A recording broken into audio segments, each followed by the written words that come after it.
and welcome back to Book Reviews by Alice. Today we're going to be talking about a book called Mind Like a Diamond by Amanda Pavlov. Now, she is another indie author friend of mine. You'll find quickly that being an indie author myself, I have a lot of indie author friends. So today we're going to talk about her book, and her book is one that I got as an ARC book in December digitally, and then liked it so much I had to buy the physical copy because it was fantastic.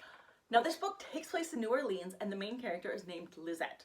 Now, I'm going to warn you that Amanda didn't want to write a typical teen that everybody loves and who's popular and friendly and that. She's a little bit rough around the edges, and that's being generous. So she is one of those characters that you kind of have to let grow on you a little bit. Like many people would say Alien in Throne of Glass is one of those characters. She's similar this way.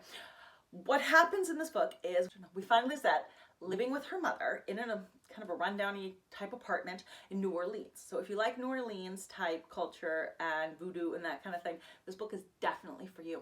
It's an urban fantasy. As you can see, I gave this one 4 stars.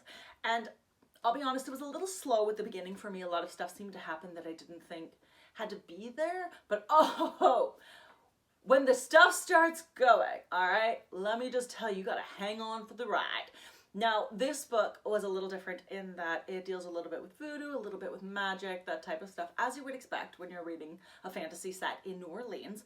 But what made this one exceptionally fun was that obviously living in a rundown apartment, they're tight for money. Things are not great at school, things are not great at home, so Lisette is trying to find a way to make things better for her family. She finds a flyer that's given to her by a friend, new friend, you know, special, but given to her by a new friend that says if she can make it through the 13 realms of hell in a haunted house on Halloween by a certain time, the witching hour to be specific, they will pay her $10,000. Now, what do you think is going to happen when a teenager finds out they can make 10 grand just for going through some stupid haunted house? She grabs her bestie and off the two of them go to make their way through this haunted house and get her that money. Now, her friend is a really nice guy, and I think he's fantastic, and I don't think she deserved him, because he was a super nice guy and all he wanted to do to help her, and her pride and spite and that was just never letting him actually help her the way that he wanted to, and I was a little bummed out by that. But you know, we all have those bad points, and so it's fair.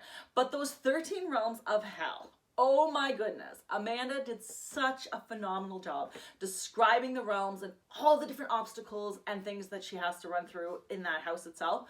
It was incredible. The people she meets along the way are super creepy, and I would say they remind you of, like, it makes me think of like a haunted carnival-esque type thing. It was phenomenal.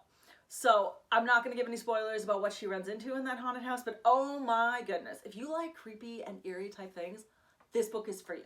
Honestly, just get through the beginning where she's a little bit of a moody teen and you will love this. So yeah, it is YA fantasy, clearly, which is why the teenager acting like a teenager irked the 30-something-year-old so much.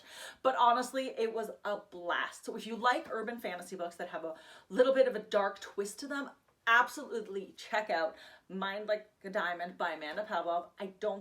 Honestly, you won't regret it. It's a blast. Check it out, and yeah, I hope you enjoyed this book review, and thanks for stopping by.